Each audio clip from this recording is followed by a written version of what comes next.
ಓಂ ಶಾಂತಿ. ನಿಮಗೆ ಹಾಗೂ ನಿಮ್ಮನ್ನು ಯಾರು ಇಷ್ಟಪಡ್ತಾರೋ ಒಳ್ಳೆಯವರು ಅವ್ರಿಗೆ ಎಲ್ಲರಿಗೂ ಒಳ್ಳೆಯದಾಗಲಿ. ಇವರೇ ಆತ್ಮಕಥೆ, ಮೈ ಡೈರಿ ಆತ್ಮಕಥೆ ಅಂದರೆ ಜೀವನ ಚರಿತ್ರೆ. ಇವರೇ ಯೋಗಿ ಜೀವನ ಸತ್ಯಕಥೆ ಭಾಗ 2/1. ಇದು ಮೊದಲನೇ ಭಾಗ ಆಗಿರುತ್ತೆ. 2ರಲ್ಲಿ 1 ಇದು ಮೊದಲನೇ ಭಾಗ. ಇದನ್ನು ಫಸ್ಟು ನೀವು ನೋಡಬೇಕು. ನಾನು ಆಲ್ರೆಡಿ ಈ ವಿಡಿಯೋ ಎಲ್ಲ ಶೇರ್ ಮಾಡಿದ್ದೀನಿ, ಹಿಂದೆ ಇದೆ. ಅದನ್ನು ನೋಡಿಬಿಟ್ಟು ಆಮೇಲೆ ಈ ವಿಡಿಯೋ ಎಲ್ಲ ಮುಂದುವರಿಸಿವ್ರೆ. ದಯವಿಟ್ಟು ಮೊದಲನೇದು ನೋಡಿ, ಆಮೇಲೆ ಈ ವಿಡಿಯೋ ನೋಡಿ. ಈಗ ಪ್ರಾರಂಭ ಆಗಿರೋದು ಭಾಗ 2. 4 ಅವರು ವರ್ಕ್ಶಾಪಲ್ಲಿ ಕೆಲಸ ಮಾಡಿಕೊಂಡು ತಪಸ್ಸಾದಲೇ ಶುರು ಮಾಡಿದೆ. ಓಕೆಲಾ?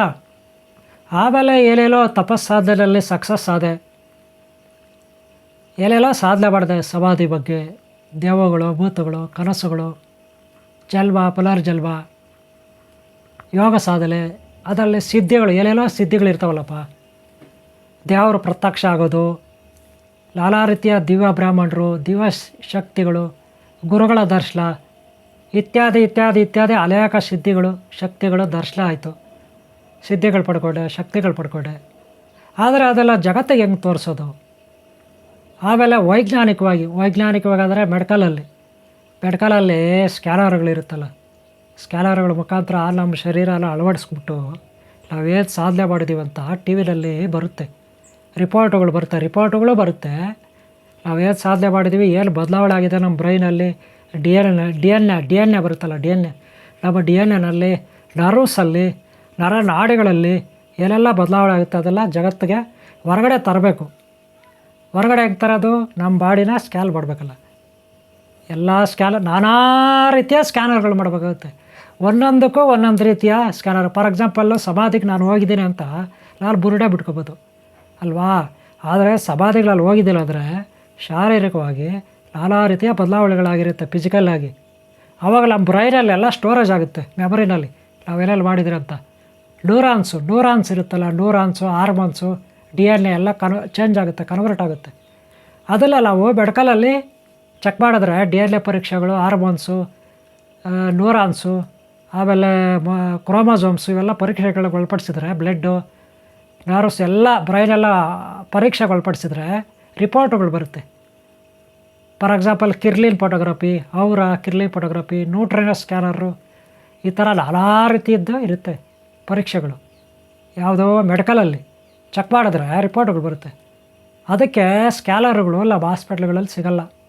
ಹಾಸ್ಪಿಟ್ಲ್ಗಳಲ್ಲಿ ಏನಿದ್ರು MRI, CT, ACDC, ಇಲ್ಲೊಂದು ಬ್ಲಡ್ ಚೆಕಪ್ಪು, BP ಇಷ್ಟೇ ಸಿಗೋದು. ಅದಕ್ಕೆ ಇಲ್ಲಿ ಸಿಗೋಲ್ಲ. ಆಮೇಲೆ ನಾನು ಕಷ್ಟಪಟ್ಟು 1 ವರ್ಷ, 2 ವರ್ಷ, 3 ವರ್ಷ, 4 ವರ್ಷ, 5 ವರ್ಷ ಹಿಂಗಾಗೋಯ್ತು. ಅಷ್ಟೊತ್ತಿಗೆ ನಾನು ಎಲ್ಲೆಲ್ಲ ಹುಡುಕಿದೆ. ಎಲ್ಲೆಲ್ಲ ಅಂದರೆ all over India, Bombay, Chennai, Goa, Delhi, Calcutta, ಹೀಗೆ India, all over India, out of country, China, German, Russia, England, USA, America, Africa, Australia, ಹೀಗೆ ಎಲ್ಲ ಬೇರೆ ಬೇರೆ ದೇಶಗಳಲ್ಲಿ. ಲಾಸ್ಟ್ಗೆ ನಾನೇ ಒಂದು ಸಂಶೋಧನಾ ಕೇಂದ್ರ ಮಾಡಿಕೊಂಡೆ, ಸ್ವಂತ ಸಂಶೋಧನಾ ಕೇಂದ್ರ ಕೇರ್ಪುರಮಲ್ಲಿ ಮಾಡಿಕೊಂಡೆ. ಹುಡುಗರ್ಲಿಕ್ಕೊಂಡು, ಸ್ಟಾಫ್ಸ್ಲಿಕ್ಕೊಂಡು, ಆಮೇಲೆ ಬೇರೆ ಬೇರೆ ಡಾಕ್ಟ್ರುಗಳ ಕಾಂಟ್ಯಾಕ್ಟ್ ಇಟ್ಕೊಂಡು, ಸಂಶೋಧಕರ ಕಾಂಟ್ಯಾಕ್ಟ್ ಇಟ್ಕೊಂಡು ಸಂಶೋಧನೆ ಮುಂದುವರಿಸ್ದೆ ನಾಳೆ ಓಲಾಗಿ. ಗೊತ್ತಾಯ್ತಾ? ಅದಕ್ಕೆ ಬೇಕಾದ ಸ್ಕ್ಯಾನರ್ಗಳಿರ್ತಾವಲ್ಲ, 25,000 30,000 ಕೊಟ್ಟು ಒಂದೊಂದು ಸ್ಕ್ಯಾನರ್ನ ಪರ್ಚೇಸ್ ಮಾಡಿ ಇಟ್ಕೊಳ್ತಾಯಿದ್ವಿ. ಆಮೇಲೆ 1 ಲಕ್ಷ 1.5 ಲಕ್ಷ ಕೊಟ್ಟು ಎಲ್ಲೆಲ್ಲೋ ಐಟಮ್ಸ್ನ Bangkok Malaysia, Africa, medicines, Bangkok Malaysia ಇಂಥ ಕಡೆಯಿಂದ ತರಿಸ್ಕೊತಾಯಿದ್ವಿ. ಅಷ್ಟೇ ಅಲ್ಲ, ಬ್ಯಾಂಕಾಕ್ ಮಲೇಷ್ಯಾ, ಚೈನಾ ಆ ಕಂಪನಿಗಳ ಜೊತೆ, ಸಂಶೋಧನಾ ಕೇಂದ್ರಗಳ ಜೊತೆ ಸಂಪರ್ಕ ಇಟ್ಕೊಂಡು, ಶೇರ್ ಮಾಡಿಕೊಂಡು ಸಂಶೋಧನೆ ಮುಂದುವರಿಸ್ದೆ. ಒಳ್ಳೆ ಸ್ಕ್ಯಾನರ್ಗಳಿಟ್ಕೊಂಡು ಎಲ್ಲೋ ಬೇರೆ ಕಡೆ ಹಾಸ್ಪಿಟ್ಲ್ಗಳಲ್ಲಿ, ಚಿನ್ಮಯ ಹಾಸ್ಪಿಟಲು, ರಾಮಯ್ಯ ಹಾಸ್ಪಿಟಲು, ಹಾಗೆ ಇನ್ನೂ ಬೇರೆ ಬೇರೆ ರಿಸರ್ಚರ್ಗಳು, ವಿಜ್ಞಾನಿಗಳು ಅವ್ರ ಜೊತೆ ಸಂಪರ್ಕ ಇಟ್ಕೊಂಡು ಸಂಶೋಧನೆ ಮುಂದುವರಿಸ್ದೆ. ಅಷ್ಟೇ ಅಲ್ಲ, ನಾಳೆ ಡಿಫೆನ್ಸಲ್ಲಿ ಕೆಲಸ ಮಾಡಿದೆ, DRDOನಲ್ಲಿ ಕ್ಯಾಸುಯಲ್ ಆಗಿ ಮೇಂಟೆನೆನ್ಸಲ್ಲಿ. ಅಲ್ಲಿ ಬೇಜಾನು ವಿಜ್ಞಾನಿಗಳಿರ್ತಾರೆ. ಹೆಲಿಕಾಪ್ಟರು, ಪ್ಲೇನು, ರಾಕೆಟ್ಟು, ಅನುಭವಿ ಅನುಭವಿ ಡಾಕ್ಟ್ರುಗಳು, ಅನುಭವಿ ವಿಜ್ಞಾನಿಗಳು, ಅನುಭವಿ ಡ್ರೈವರುಗಳು, ಅನುಭವಿ ಸೈಂಟಿಸ್ಟ್ಗಳು, ಸ್ಪೆಷಲಿಸ್ಟ್ಗಳು ಎಲ್ಲ DRDOನಲ್ಲಿ ಇರ್ತಾರೆ. ಇಂಡಿಯನ್ ಆರ್ಮಿದದು. ಅಲ್ಲೇ ಪ್ಲೇನು, ಹೆಲಿಕಾಪ್ಟರು, ಇಂಜನ್ನು ಇದೆಲ್ಲ ತಯಾರು ಮಾಡೋದು, ಏನೋ ಇನ್ನೂ ಬೇರೆ ಬೇರೆ ಎಲ್ಲ ತಯಾರು ಮಾಡ್ತಾರೆ. ಎಲ್ಲ ವಿಜ್ಞಾನಿಗಳಿರ್ತಾರೆ. ನಾನು ಅವ್ರ ಜೊತೆ ಸಂಪರ್ಕ ಇಟ್ಕೊಂಡು ಅಲ್ಲೇ ಕೆಲಸಕ್ಕೆ ಸೇರಿ ಕೆಲಸ ಮಾಡಿ ವರ್ಕ್ ಮಾಡ್ತಾಯಿದ್ದೆ. ಆಮೇಲೆ ಅದು ಬಿಟ್ಬಿಟ್ಟು ಇಲ್ಲಿ ಓನಾಗಿ ಸಂಶೋಧನಾ ಕೇಂದ್ರ ಇಟ್ಕೊಂಡೆ. ನಾನು ಫಿಸಿಕ್ಸಲ್ಲಿ ನ್ಯೂಟ್ರನ್ಸ್ ಬಗ್ಗೆ ಮಾಡಿದೆ ಫಿಸಿಕ್ಸಲ್ಲಿ. ಆಮೇಲೆ ಬಯೋ ಎನರ್ಜಿ ಅದರಲ್ಲಿ DNA ಮಾಡಿದ್ದೀನಿ. DNA ಒಬ್ಬ ಸ್ಪೆಷಲಿಸ್ಟ್ ಆಗಿ ತಜ್ಞನಾಗಿ ಮಾಡಿದ್ದೀನಿ. ನ್ಯೂಟ್ರನ್ಸ್ ಬರುತ್ತೆ, ಕ್ವಾಂಟಮ್ ಥಿಯರಿ, ಇದರಲ್ಲಿ ಒಬ್ಬ ತಜ್ಞನಾಗಿ ಮಾಡಿದ್ದೀನಿ. ಅದರ ಸೆಲ್ಫ್ ರಿಸರ್ಚರ್, ಸೆಲ್ಫ್ ಸೈಂಟಿಸ್ಟ್, ಸ್ವಯಂ ವಿಜ್ಞಾನಿ, ಸ್ವಯಂ ಸಂಶೋಧಕ. ಗೊತ್ತಾಯ್ತಾ? ಆಗತ್ತ ಒಬ್ಬರೇ ಅಲ್ಲ, ಸಾಕಷ್ಟು ಮಂದಿ ಹೆಲ್ಪರ್ಗಳು ಇಟ್ಕೊಂಡು, ಸಾಕಷ್ಟು ಮಂದಿ ಡಾಕ್ಟರ್ಗಳು, ವಿಜ್ಞಾನಿಗಳು, ಬೇರೆ ಬೇರೆ ದೇಶದವರು, ನಮ್ಮ ದೇಶದವರು ಎಲ್ಲರ ಜೊತೆ ಎಲ್ಲರೂ ಸೇರಿ ಮಾಡಿರ್ತಕ್ಕಂಥದ್ದು. ಗೊತ್ತಾಯ್ತಲ್ಲ? ಆಮೇಲೆ ಇಲ್ಲಿ ಸುಮಾರು ವರ್ಷಗಳು ಸಂಶೋಧನೆ ಮಾಡಿ 2012 ಪ್ರಾಜೆಕ್ಟ್ ಕಂಪ್ಲೀಟ್ ಆಯಿತು. ಅಷ್ಟೊತ್ತಿಗೆ biotech, bio energy, mass matter, neutrons ಇವುಗಳ ಬಗ್ಗೆ ಮಾಡಿದ್ದೆ. DNA ಓಕೆಲ್ಲ, ಇದೆಲ್ಲ ಕಂಪ್ಲೀಟ್ ಆಯಿತು. ಆಮೇಲೆ ಮೈಸೂರಿಗೆ ಹೋದೆ. ಅಲ್ಲಿ ಶ್ರೀರಂಗಪಟ್ಟಣದಲ್ಲಿ ಮನೆ ಮಾಡಿದೆ. ಯಾಕಂದರೆ ನಮ್ಮ ಹತ್ರ ದುಡ್ಡು ಹೆಚ್ಚಾಗಿಲ್ಲ. ಕಡಿಮೆ ದುಡ್ಡಲ್ಲಿ ಶ್ರೀರಂಗಪಟ್ಟಣದಲ್ಲಿ ಒಂದು ಸಣ್ಣ ಮನೆ 1.25 ಲಕ್ಷಕ್ಕೆ ಲೀಸ್ಗೆ ಹಾಕ್ಕೊಟ್ವಿ ಶ್ರೀರಂಗಪಟ್ಟಣದಲ್ಲಿ. ಅಲ್ಲಿ 4 ವರ್ಷ ಇದ್ವಿ. ನಾನು ಎಲ್ಲೇ ಇದ್ದರೂ ಮನೆ, ಸಂಸಾರದ ಮನೆ ಬೇರೆ ಕಡೆ ಇರುತ್ತೆ. ಅಲ್ಲಿಂದ ಅರ್ಧ ಕಿಲೋಮೀಟ್ರ್ ದೂರದಲ್ಲಿ ನಾನು ಬೇರೆ ಮನೆಯಲ್ಲಿರ್ತೀನಿ. ಯಾಕಂದರೆ ಎಲ್ಲ ತಪಸ್ಸಾಧನೆ, ಧ್ಯಾನ, ಯೋಗ ಸಾಧನೆ ಎಲ್ಲ ಮಾಡಬೇಕಲ್ಲ, ಸಂಶೋಧನೆ ಮಾಡಬೇಕಲ್ಲ. ಅದಕ್ಕೆ ಸಂಸಾರದಲ್ಲಿದ್ದರೆ ಕಷ್ಟ ಆಗುತ್ತೆ. ಸಂಸಾರದ ಮನೆ ಅರ್ಧ ಕಿಲೋಮೀಟ್ರ್ ದೂರದಲ್ಲಿರುತ್ತೆ. ನಾನು ಸ್ವಲ್ಪ ಅರ್ಧ ಕಿಲೋಮೀಟ್ರ್ ದೂರದಲ್ಲಿ ಬೇರೆ ನಾನು ಸಪ್ರೇಟಾಗಿರ್ತೀನಿ. ನಾನು ಎಲ್ಲೇ ಇದ್ದರೂ ಕೂಡ. ಯಾಕೆ ಆ ರೀತಿ ಅಂದರೆ ಸಾಧನೆ ಮಾಡಬೇಕಲ್ಲ ನಾವು. ಅದೇ ಅವ್ರ ಜೊತೆ ಇದ್ದರೆ ಮಕ್ಕಳು, ಹೆಂಡತಿ ಎಲ್ಲ ಇರ್ತಾರೆ. ಅಲ್ಲಿ ಮಾಡೋಕ್ಕಾಗಲ್ಲ, ಗಲಾಟೆ ಇರುತ್ತೆ, ಡಿಸ್ಟರ್ಬೇಷನ್ ಇರುತ್ತೆ. ಎರಡೆರಡು ಮನೆ ಇರ್ತದೆ ನಾನು ಇರೋ ಕಡೆ. ಅದೇ ರೀತಿ ಬೆಂಗಳೂರಲ್ಲೂ ಅದೇ ರೀತಿ. ಬೆಂಗಳೂರಲ್ಲಿ 3 ಕಡೆ, ಒಂದು ಮನೆ, ಒಂದು ಆಫೀಸು, ಇಲ್ಲದ್ದು ಸಂಶೋಧನಾ ಕೇಂದ್ರ, 3 ಕಡೆ ಇರಬೇಕಾಯ್ತು ಬೆಂಗಳೂರಲ್ಲಿ. ಗೊತ್ತಾಯ್ತಾ? ಆಮೇಲೆ ಬೆಂಗಳೂರು ಬಿಟ್ಟು ಶ್ರೀರಂಗಪಟ್ಟಣಕ್ಕೆ ಹೋದರೆ ಅಲ್ಲಿ 2 ಕಡೆ, ಒಂದು ನಂದು ಸೆಂಟ್ರ್, ಒಂದು ಮನೆ. ಆದರೆ ಮನೆಯಿಂದಲೇ ಊಟ ಬರೋದು. ಗೊತ್ತಾಯ್ತಾ? ಆದರೆ ನಮಗೆ ಸಹಾಯ ಮಾಡೋರು ಇಷ್ಟಕ್ಕೂ ಯಾರೂ ಇಲ್ಲ. ಯಾರೋ ಇಬ್ಬರು ಫ್ರೆಂಡ್ಸು ನನಗೆ ಹೆಲ್ಪ್ ಮಾಡಿದ್ದಾರೆ ನನ್ನ ಸಂಶೋಧನೆಗೆ. ನನ್ನ ಹೆಂಡತಿ ಮನೆ ಕೆಲಸ ಮಾಡ್ತಾಯಿದ್ರು. ಬೇರೆ ಬೇರೆ ಮನೆಗಳು 2-3 ಮನೆಗಳಲ್ಲಿ ಅವ್ರ ಮನೆಗಳು ಒರೆಸೋದು, ಅವ್ರ ಮನೆ ಪಾತ್ರೆ ಕ್ಲೀನ್ ಮಾಡ್ಕೊಡೋದು, ಅವ್ರ ಮನೆ ಬಟ್ಟೆ ವಾಶ್ ಮಾಡ್ಕೊಡೋದು ನನ್ನ ಹೆಂಡ್ತಿ.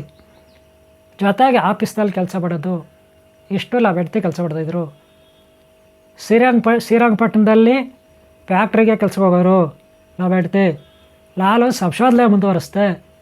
ಮೈಸೂರಲ್ಲಿ ಯೂನಿವರ್ಸಿಟಿ ಕಾಲೇಜ್ ಪ್ರೊಫೆಸರ್ಸು ಕೆಲವರು, ಡಾಕ್ಟ್ರುಗಳು ಕೆಲವರು, ಸ್ಟೂಡೆಂಟ್ಸು ಕೆಲವರು, ಸಂಶೋಧಕರು ಕೆಲವರು ಮೈಸೂರಲ್ಲಿ ಒಂದು ಸೈನ್ಸ್ ಫೌಂಡೇಶನು, ಅವ್ರ ಜೊತೆ ನಾನು ಜಾಯ್ನ್ ಆಗಿ ಅಲ್ಲಿ ಸಂಶೋಧನೆ ಮುಂದುವರಿಸ್ದೆ. ಪ್ರಾಜೆಕ್ಟ್ ವರ್ಕು ಇನ್ನೂ ಹೆಚ್ಚಾಗಿ ಮಾಡೋಣ ಅಂತ.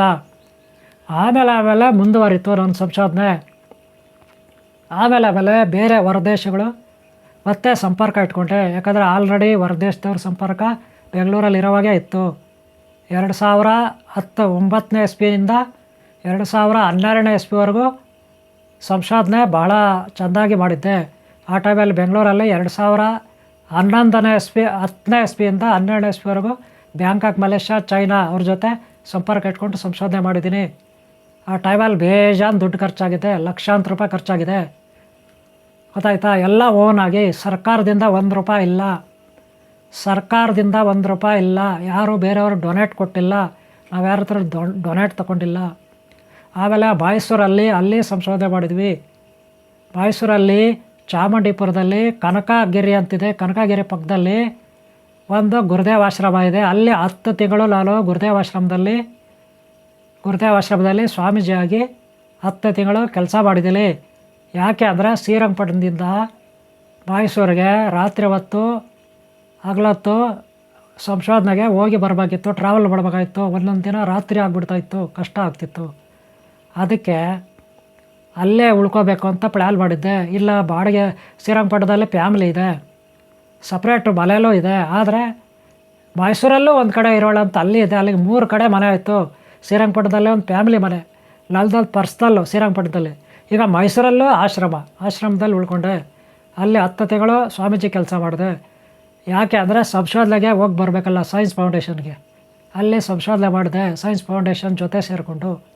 ಅಲ್ಲಿ ಹುಡುಗರ ಜೊತೆ, ಡಾಕ್ಟ್ರುಗಳ ಜೊತೆ, ಹಾಗೆ ಕೆಲವು ವಿಜ್ಞಾನಿಗಳ ಜೊತೆ ಗೊತ್ತಾಯ್ತಲ್ಲ ಸಂಶೋಧನೆ ಮಾಡಿದೆ. ಎಲ್ಲಿ ಮಾಡಿದೆ? ನನ್ನದೇ ಆದ ಸಂಶೋಧನೆಗಳು. ಸಾಕಷ್ಟು ದುಡ್ಡು ಖರ್ಚಾಗಿದೆ, ಟೈಮ್ ಎಷ್ಟಾಗಿದೆ. ಇವಾಗ ಮೈಸೂರಲ್ಲಿರೋದು ಎಷ್ಟೇ ಎಸ್ ಪಿ ಅದು 16ನೇ ಎಸ್ ಪಿ ಆಗಿದೆ. ಈಗ ಮೈಸೂರಲ್ಲಿದ್ದಲ್ಲಿ 16ನೇ S P, 2016ನೇ S P.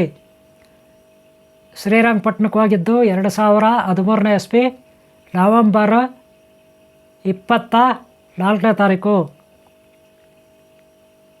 November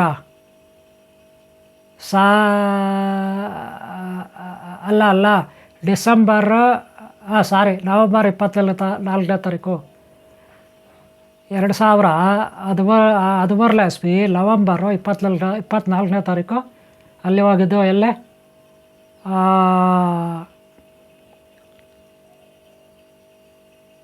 ಶ್ರೀರಂಗಪಟ್ಟಣಕ್ಕೆ. ಗೊತ್ತಾಯ್ತಲ್ಲ? ಓಕೆ. ಈಗ 16ನೇ ಎಸ್ ಪಿ ಆಗಿದೆ, 2016ನೇ ಎಸ್ ಪಿ ಆಗಿದೆ. ಅಂದರೆ 3 ವರ್ಷ ಆಮೇಲೆ ಆಗಿದೆ. ಗೊತ್ತಾಯ್ತಲ್ಲ? ಆದರೆ 2017ನೇ ಎಸ್ ಪಿನಲ್ಲಿ ಎಲ್ಲ ಪ್ರಾಜೆಕ್ಟ್ ಕಂಪ್ಲೀಟ್ ಆಯಿತು. 2014ರಲ್ಲಿ ಒಂದು ಘಟನೆ ನಡೆಯಿತು. ಶ್ರೀರಂಗಪಟ್ಟಣಕ್ಕೆ 2013ರಲ್ಲಿ ನವಂಬರಲ್ಲಿ ಹೋದ್ರಿ, ನವಂಬರ್ 24ನೇ ತಾರೀಕು. ಆಮೇಲೆ 1 ವರ್ಷ ಆಗೋದ್ರೊಳಗೆ ನಮ್ಮ ಮಿಸ್ಸಸ್ಸು ಮನೆ ಮೇಲೆಯಿಂದ ಕೆಳಗಡೆ ಬಿದ್ದುಬಿಟ್ಟಿದ್ದಾರೆ, ಕಾಲೆಲ್ಲ ಮುರ್ಕೊಳ್ತು. ಆಮೇಲೆ ಅವ್ರು ವಾಪಸ್ ಬಂದುಬಿಟ್ರು ಮಕ್ಕಳು ಸಮೇತ. 2014 ಎಂಡಿಂಗಲ್ಲಿ, 14-15 ಅನಿಸುತ್ತೆ. ನರಕ ಚತುರ್ದಶಿ ದೀಪಾವಳಿಗಿಂತ ಮೊದಲನೇ ದಿನ ಬರುತ್ತೆ. ಮನೆ ಮೇಲಿಂದ ಕೆಳಗಡೆ ಬಿದ್ದುಬಿಟ್ರು ಮಿಸ್ಸಸ್ಸು. ಆಮೇಲೆ ಅವರು 2014 ಎಸ್ ಪಿನಲ್ಲಿ ಆ ಥರ ಆಗಿದ್ದು. ಜಸ್ಟ್ ಆಮೇಲೆ 1 ವಾರ ಅಷ್ಟೇ. ಆಮೇಲೆ ನಮ್ಮ ಹಳ್ಳಿಗೆ ಅವರು ಬಂದುಬಿಟ್ರು, ಅವ್ರ ಅಪ್ಪ ಅಮ್ಮ ಕರ್ಕೊಂಬಂದ್ಬಿಟ್ರು. ಆದರೆ ಲಾಲ್ ಮಾತ್ರ ಅಲ್ಲೇ ಉಳ್ಕೊಂಡೆ. 2015ರಲ್ಲಿ ಘಟನೆ ನಡೆದಿದ್ದು. ಲಾಲ್ ಮಾತ್ರ ಅಲ್ಲೇ ಉಳ್ಕೊಂಡೆ. ಫ್ಯಾಮಿಲಿ ಎಲ್ಲ ವಾಪಸ್ ಬಂದುಬಿಟ್ರು. ಯಾಕಂದರೆ ಅವ್ರಿಗೆ ತೋರಿಸೋ ಶಕ್ತಿ ನನಗಿಲ್ಲ, ನಾನು ದುಡಿತಾ ಇಲ್ಲ, ಸಂಶೋಧನೆ ಮಾಡ್ತಿದ್ದೆ. ನನ್ನ ಜೀವನಕ್ಕೆ ನಡೆಯಲ್ಲ, ತುಂಬ ಕಷ್ಟದ ದಿನಗಳು, ಪಾಪ ಕಷ್ಟ. ಆಮೇಲೆ ಅವರು ವಾಪಸ್ ಬಂದುಬಿಟ್ರು ಮಕ್ಕಳು ಎಲ್ಲ. ಆಮೇಲೆ ನಾನು ಅಲ್ಲೇ ಉಳ್ಕೊಂಡೆ 1-2 ವರ್ಷ. ಆಮೇಲೆ ನನ್ನದು ಪ್ರಾಜೆಕ್ಟ್ ಕಂಪ್ಲೀಟ್ ಆಯಿತು. ಆಮೇಲೆ ಹೊಸಕೋಟೆಗೆ ಬಂದೆ. ಹೊಸಕೋಟೆಯಲ್ಲಿ ಇಲ್ಲ ಫ್ಯಾಮ್ಲಿ ಎಲ್ಲ ಒಂದೇ ಕಡೆ. ನಾನು ಅವ್ರ ಜೊತೆ ಮತ್ತೆ 6 ತಿಂಗಳಿದ್ದೆ ಅಷ್ಟೇ. ಮತ್ತು ಇವ್ರಿಗೂ ನನಗೂ ಅಷ್ಟು ಎಲ್ಲ ಒಂದು ಪ್ರಾಬ್ಲಮ್ ಆಯಿತು ಮನೆಯಲ್ಲಿ. ಆಮೇಲೆ 2017ನೇ ಎಸ್ ಪಿನಲ್ಲಿ ಪ್ರಾಬ್ಲಮ್ ಹೆಂಗೋ ಕಾಲ ಕಳೆದೆ. 19ನೇ ಎಸ್ ಪಿನಲ್ಲಿ ಇದೇ ಮನೆಗೆ ಬಂದೆ. 19ನೇ ಎಸ್ ಪಿ 2019ರಲ್ಲಿ ಇದೇ ಮನೆಗೆ ಬಂದೆ. ಮಾರ್ಚ್-ಏಪ್ರಿಲ್ ತಿಂಗಳಲ್ಲಿ. ಇಲ್ಲಿಗೆ 5 ವರ್ಷ ಆಗೋಗಿದೆ ಈ ಮನೆಗೆ ಬಂದು. 6ನೇ ವರ್ಷ. ಸದ್ಯಕ್ಕೆ ನಾನೀಗ ನಮ್ಮ ಫ್ಯಾಮ್ಲಿ ಮಕ್ಕಳು ಅವರೆಲ್ಲ ಹೊಸಕೋಟೆಯಲ್ಲಿದ್ದಾರೆ. ಅವರು ನನ್ನ ಜೊತೆ ಆದರೂ ನಾನು ಇಲ್ಲಿ ಬಂದು 5 ವರ್ಷ 6 ವರ್ಷ ಆದರೂ ಕೂಡ ಒಂದು 6 ತಿಂಗಳಿಗೆ 3 ತಿಂಗಳಿಗೆ ಒಂದು ಸಾರಿ ಬೆಂಗಳೂರಿಗೆ ಹೋಗಿ ಮಕ್ಕಳ ಹತ್ರ ಮಾತಾಡ್ಕೊಂಡು ಬಂದುಬಿಡ್ತಾಯಿದ್ದೆ. 1 ವಾರ ಇದ್ದು, 1 ವಾರ 15 ದಿನ ಆಯಿತು ಬಂದುಬಿಡ್ತಾಯಿದ್ದೆ. ಯಾವಾಗ 6 ತಿಂಗಳು 3 ತಿಂಗಳಿಗೆ ಒಂದು ಸಾರಿ ಅಲ್ಲಿ ಹೋಗ್ತಾಯಿದ್ದೆ. ಇಲ್ಲಿ ಬಂದು 6 ವರ್ಷ ಆಗಿದೆ. 5 ವರ್ಷ ಆಗಿದೆ, 6ನೇ ವರ್ಷ. ಆದರೂ 6 ತಿಂಗಳಿಗೆ ವರ್ಷಕ್ಕೆ ಒಂದು ಸಾರಿ ಬೆಂಗಳೂರಿಗೆ ಹೋಗಿ ಮಕ್ಕಳೆಲ್ಲ ನೋಡ್ಕೊಂಡು ಬಂದುಬಿಡ್ತಾಯಿದ್ದೆ. ಫೋನ್ ಕಾಂಟ್ಯಾಕ್ಟ್ ಇತ್ತು. ಆದರೆ ಈಗ 2 ವರ್ಷದಿಂದ ಅವ್ರಿಗೂ ನಮಗೂ ಸ್ವಲ್ಪ ದೂರ ಕೆಲವೊಂದು ಕಾರಣಗಳು ಅವೆಲ್ಲ ಹೇಳ್ಕೊಳಕ್ಕಾಗಲ್ಲ. ನನ್ನ ಜೀವನದಲ್ಲಿ ಎಲ್ಲ ಕಡೆ ಎಲ್ಲರನ್ನೂ ಕಳ್ಕೊಬಿಟ್ಟೆ. ನನ್ನ ಜೀವನದಲ್ಲಿ ಎಷ್ಟೋ ಜನ ಫ್ರೆಂಡ್ಸು ನನಗೆ ಮೋಸ ಮಾಡಿದ್ರು. ಎಷ್ಟೋ ಜನ ನನ್ನ ಜೊತೆ ಕೆಲಸ ಮಾಡಿದವರೇ ನನಗೆ ಮೋಸ ಮಾಡಿದ್ರು. ಎಷ್ಟೋ ಜನ ಓನರ್ಗಳೇ ನನ್ನ ಹತ್ರ ದುಡ್ಸ್ಕೊಂಡು ನನಗೆ ಮೋಸ ಮಾಡಿದ್ರು. ಎಷ್ಟೋ ಜನ ನನಗೆ ಆಶ್ರಯ ಕೊಟ್ಟವ್ರೆ. ರಾತ್ರಿ ಬೀಗ ಹಾಕಿ ನನ್ನೆಲ್ಲ ಮನೆಯಿಂದ ಹೊರಗಾಕಿದ್ದಾರೆ. ಕಂಪ್ನಿಗಳಿಂದ ಕಂಪನಿನಲ್ಲಿ ಇಂದಲೂ ಹೊರಗೆ ಹಾಕಿದ್ದಾರೆ, ಅಂಗಡಿಗಳಿಂದ ಹೊರಗೆ ಹಾಕಿದ್ದಾರೆ. ಎಷ್ಟೋ ಜನ ಅಲ್ಲಿಂದ ದೂರ ಮಾಡಿದ್ದಾರೆ. ಅಲ್ಲೆಲ್ಲ ಫೈನಲ್ ಆಗಿ ಫ್ಯಾಮಿಲಿ ಕೂಡ ಅಲ್ಲೆಲ್ಲ ಹೊರಗೆ ಹಾಕಿದೆ. ನಮ್ಮಲ್ಲವರೇ ಅಲ್ಲೆಲ್ಲ ಅರ್ಥ ಮಾಡ್ಕೊಳ್ಳಿಲ್ಲ. ಕಾರಣ ಇಷ್ಟೇ, ಏನಿರ್ಬೋದು ಅಂತ. ಎಲ್ಲೇ ತಾನೇ ಒಬ್ಬ ಹುಡುಗ ಮಧು ಅಂತ ಒಬ್ಬ ಹುಡುಗ ವಯಸ್ಸಲ್ಲಿ ತುಂಬ ಚಿಕ್ಕವನು. ಆ ಹುಡುಗ ಒಂದು ಇನ್ನೂ 30 ವರ್ಷ ಇಲ್ಲ ಇರ್ಬೋದು ಅಷ್ಟೇ. ಆ ಹುಡುಗ ಏನು ಹೇಳ್ದ ಗೊತ್ತಾ, ಗುರೂಜಿ ಅವರೆಲ್ಲ ಲಿಬಿಂದ ಏನೋ ಒಂದು ಬಯಸ್ತಾ ಇರ್ತಾರೆ, ಲಿಬಿಂದ ಸಿಗಲ್ಲಲ್ಲ. ಅವ್ರು ಬಯಸೋದು ಅವರು ಏನೋ ಒಂದು ಬಯಸ್ತಿರ್ತಾರೆ ಲಿಬಿಂದ, ಅದು ಸಿಗದೆ ಇರೋವಾಗ ದೂರ ಮಾಡ್ಕೊಳ್ತಾರೆ ಅಷ್ಟೇ ಅಂತ ಹೇಳ್ದೆ. ಹಾಗೆ ಎಲ್ಲರೂ ಅಲ್ಲೆಲ್ಲ ಅರ್ಥ ಮಾಡ್ಕೊಳ್ಳಿಲ್ಲ, ಎಲ್ಲರೂ ಅಲ್ಲೆಲ್ಲ ದೂರ ಮಾಡಿಬಿಟ್ರು. ಲಾಸ್ಟಿಗೆ ನಮ್ಮನೆಯವರು ಕೂಡ ದೂರ. 2 ವರ್ಷ ಆಯಿತು. 4ನೇ ತಾರೀಕು ಈ ತಿಂಗಳು 4ನೇ ತಾರೀಕಿಗೆ 2 ವರ್ಷ ಆಯಿತು. ಅವ್ರ ಹತ್ರ ಮಾತಾಡಿ 3ನೇ ತಾರೀಕಿಗೆ 2 ವರ್ಷ ಆಯಿತು. 3ನೇ ತಾರೀಕು ಸೆಪ್ಟೆಂಬರ್ 3ನೇ ತಾರೀಕು ಈ ತಿಂಗಳು ಸೆಪ್ಟೆಂಬರ್ 3ನೇ ತಾರೀಕು ಇದೆಯಲ್ಲ, ಆ 3ನೇ ತಾರೀಕಿಗೆ 2 ವರ್ಷ ಆಯಿತು ಅವ್ರ ಜೊತೆ ಮಾತಾಡಿ. 2 ವರ್ಷ ಆಗೋಯ್ತು. ಈಗ ಇದು 6ನೇ ತಾರೀಕು ನಿಮಗೆ ಈ ವಿಡಿಯೋ ರಿಲೀಸ್ ಮಾಡ್ತಾಯಿದ್ದೀನಿ. ನಾನು ಮಾತಾಡ್ತಾ ಇರೋದು 5ನೇ ತಾರೀಕು. ಈಗ ಇವತ್ತು ಈ ಪ್ರೋಗ್ರಾಮ್ ಮಾಡ್ತಾ ಇರೋದು 5ನೇ ತಾರೀಕು. ನಿಮಗೆ ರಿಲೀಸ್ ಮಾಡೋದು 6ನೇ ತಾರೀಕು. ಇದು 9ನೇ ತಿಂಗಳು.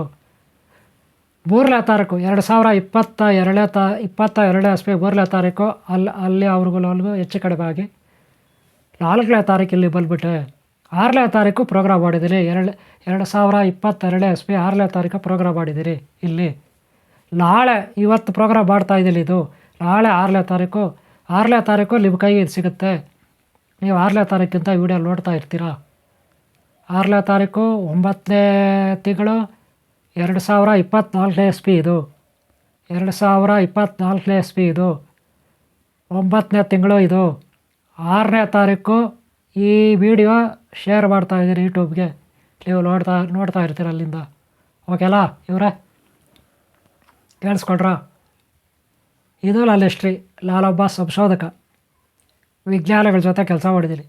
ಪ್ರಾಜೆಕ್ಟಲ್ಲಿ ಕೆಲವು ಪ್ರಾಜೆಕ್ಟ್ಗಳಿದ್ದಾವೆ, ಅದರಲ್ಲಿ ಸಕ್ಸಸ್ ಆಗಿದ್ದೀನಿ. ಆದರೆ ಎಲ್ಲವೂ ಸೆಲ್ಫ್, ನನ್ನದೇ ಆದ ಅನುಭವಗಳು, ನನ್ನದೇ ಆದ ಸಂಶೋಧನೆ. ಇದೆಲ್ಲ ಯಾರಿಗೋ ನಾನು ನಂಬಿಕೆ ಹುಟ್ಟಿಸ್ಬೇಕಾದ ಅಗತ್ಯ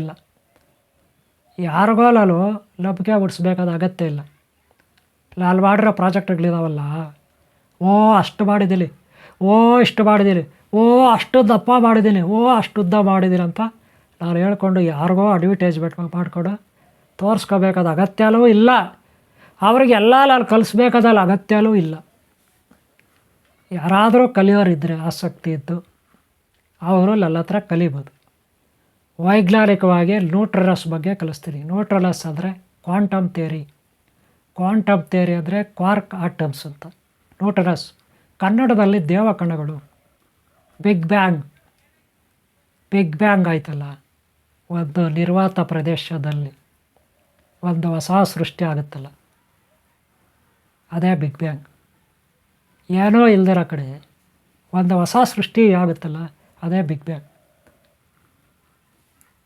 ಅದು ಹೇಗೆ ಮಾಡೋದು ಅಂತ ನಾನು ತೋರಿಸ್ಕೊಡ್ತೀನಿ, ಮಾಡಿ ತೋರಿಸ್ತೀನಿ. ಯಾರಿಗೆ? ಯೋಗ್ಯರಿಗೆ. ಓಕೆ, ಒಳ್ಳೆ ಬ್ರಿಲಿಯಂಟ್ಗಳಿರಬೇಕು, ಜೀನಿಯಸ್ಟ್ಗಳಿರಬೇಕು. ಅಂಥವ್ರಿಗೆ ನೀವು ಎಷ್ಟೇ ಓದಿರಿ, ಬರೀ 7th ಸ್ಟ್ಯಾಂಡರ್ಡ್ ಓದಿರಿ, 10th ಸ್ಟ್ಯಾಂಡರ್ಡ್ ಓದಿರಿ, ಆದರೆ ಒಳ್ಳೆ ನಾಲೆಡ್ಜ್ ಇರಬೇಕು. ನಿಮ್ಮ ಬ್ರೈನ್ ಹೆಂಗಿರ್ಬೇಕಂದ್ರೆ ಒಂದು 50-60 ಸಿವಿಲೈಜೇಷನ್ ಮುಂದಕ್ಕಿರುತ್ತಲ್ಲ, ನಾಗರಿಕತೆ ಮುಂದಕ್ಕೆ 50-60 ಸ್ಟೆಪ್ಪು ಸಿವಿಲೈಜೇಷನ್ ಫಾಸ್ಟ್, ಆ ಥರ ಬ್ರೈನ್ ಇರಬೇಕು. ನಿಮ್ಮ ನ್ಯೂರಾನ್ಸಲ್ಲಿ ಹೆಚ್ಚಿನ ಬದಲಾವಣೆ ಆಗಿರ್ಬೇಕು, ಅಭಿವೃದ್ಧಿ ಆಗಿರ್ಬೇಕು. ಅಂಥವ್ರಿಗೆ ನಾನು ಹೇಳ್ಕೊಡ್ತೀನಿ. ನೀವು ಎಷ್ಟಾದರೂ ಓದಿರಿ, ಮೂರನೇ ಕ್ಲಾಸ್ ಓದಿರಿ ನೀವು, ನನಗೆ ಬೇಕಿಲ್ಲ.